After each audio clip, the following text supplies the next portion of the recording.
In this section, we're going to look at the importance of railroads and the growth of banks, and also the role of government in encouraging the Industrial Revolution boom. Certainly, the spread of railroads, mentioned in the lecture on the American West, was a critical issue. Railroads could move heavy materials further and faster than horse-drawn transportation, and thus was critical in drawing the additional raw materials the new factories needed, and in expanding the market the additional production also demanded. The railroads, in this way, obviously facilitated the growth of interstate commerce. Like the oil industry, consolidation also characterized the railroad business, as a few large companies bought up the smaller lines. Leading this was Collis Huntington, who now led the Central Pacific Railroad, and Jay Gould, who led the Union Pacific Railroad. Also critical was Cornelius Vanderbilt, who had made money with steamboats but then led the New York Central Railroad. In the railroad business, consolidation was especially important because it led to a standardized gauge width of tracks, and thus an integrated national system where locomotives could travel further.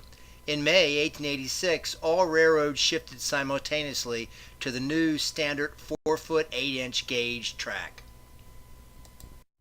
Vanderbilt, Gould, and the other captains of the railroad industry were ruthless in eliminating competition, but always inventive.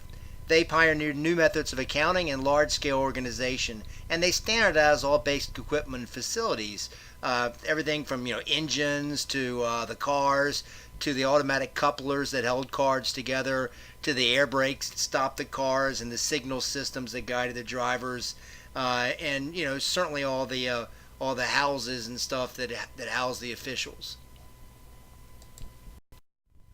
Cooperative billing arrangements enabled the railroads to ship cars from other roads, including the new and elaborate dining and sleeping cars owned by the Pullman Palace Car Company, and they could do this at uniform rates nationwide.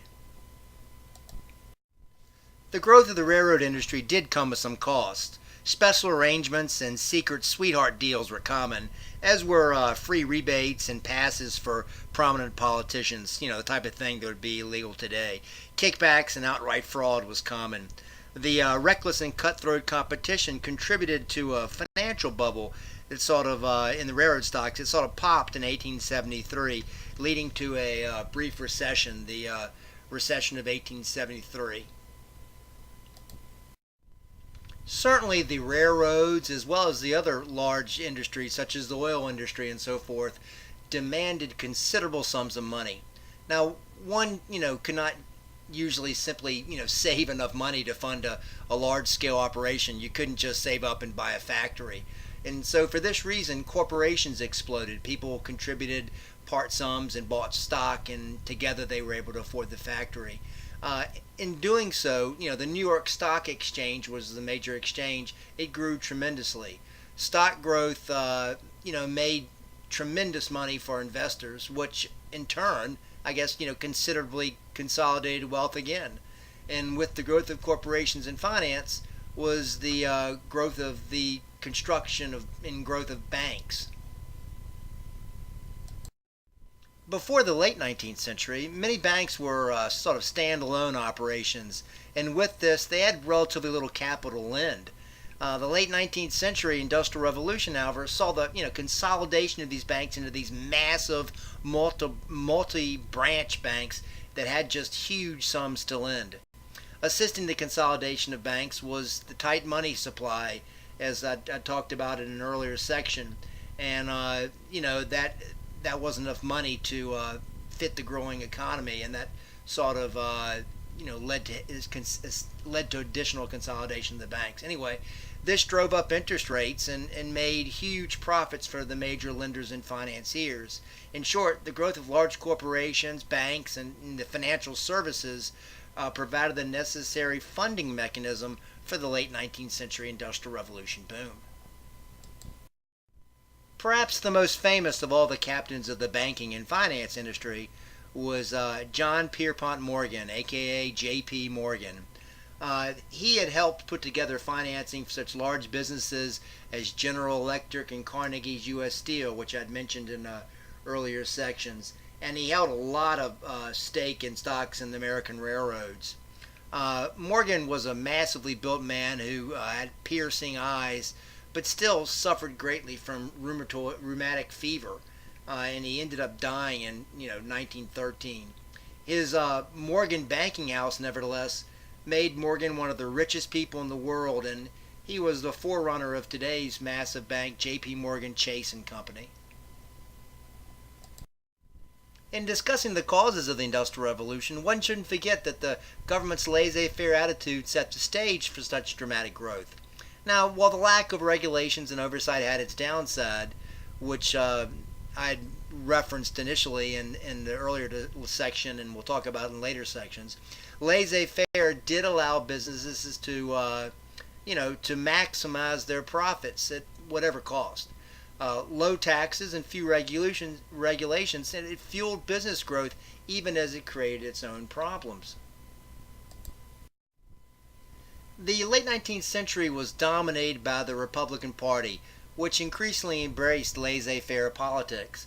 They still carried the banner of Abraham Lincoln, waving the, quote, bloody shirt, unquote, in short, sort of reminding voters that Democrats had been the party of the Southern Rebellion.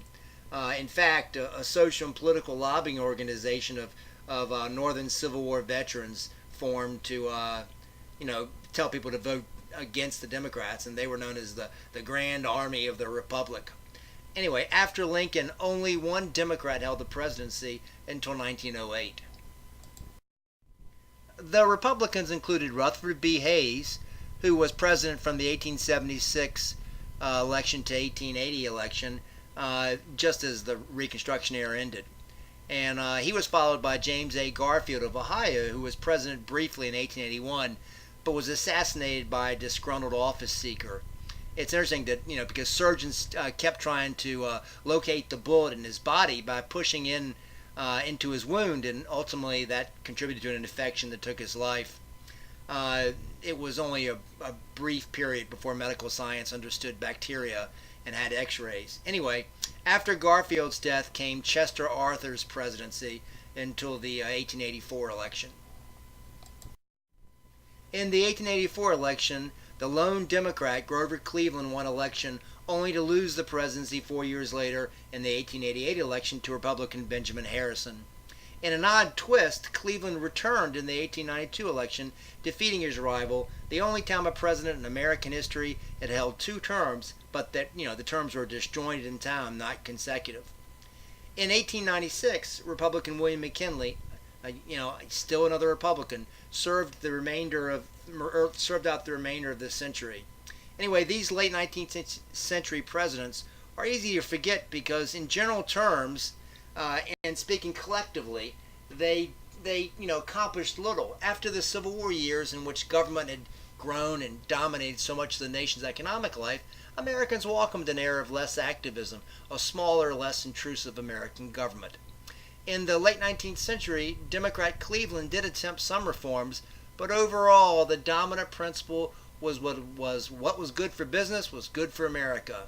Government, the Republicans seem to suggest, should just stay out of business's way, ignoring the problems. This concludes the section on railroads and banks and the role of government in encouraging the late 19th century industrial boom.